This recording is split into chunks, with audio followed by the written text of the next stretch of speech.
age when the gap between ordinary voters and the European political class grows wider by the day, I have to ask you, having listened to your words this morning, just what planet are you on?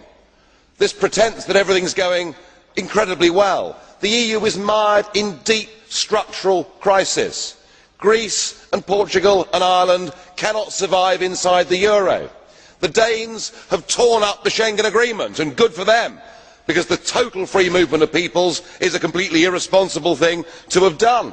And public opinion is saying, whilst they want a European cooperation, yes, of course I agree with that, what they don't want is this Europe run by unelected bureaucrats like Mr Barroso.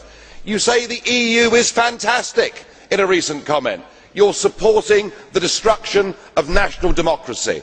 But it is with reference to Greece that I am most concerned about you, because when faced with their recent enslavement, you said, "We lived for many years as a non-sovereign country under Soviet occupation. For us, European integration is not a threat to sovereignty, because we experienced not long ago a serious threat to our sovereignty." So what are you saying? That this isn't quite as bad as the USSR?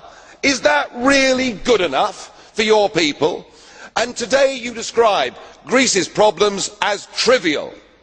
I am sorry, there are hundreds of thousands of people out there on the streets of Greece fighting to get their democracy back. And it beggars belief that you and our President, Mr Buzek, can talk about the solidarity movement, can talk about Poland getting its democracy back 20 years ago, and yet here you are, surrendering the democracy and sovereignty of Poland to a failed European Union. Yes, sir, we all want a shared European cooperation for the future, but this most definitely is not the model. Thank you, Mr. Co-President.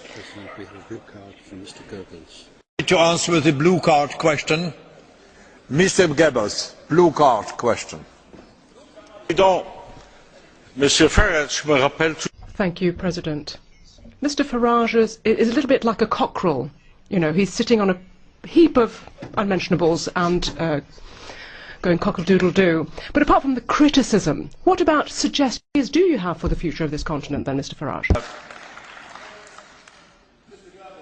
Post 1945, there were some very sensible ideas put together, namely the Council of Europe. Let's have a Europe where we sit down together, where we have a free trade agreement, where we agree minimum standards on work, on the environment. We can do all of these things without a European Commission, without a European Parliament and without a European Court of Justice. We have done it in security terms with NATO.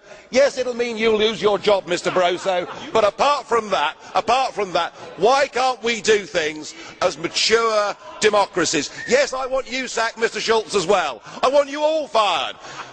We can do those things, and that is a positive way forward.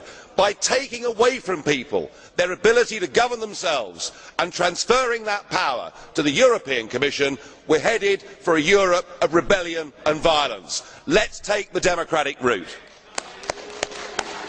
Thank you, colleagues.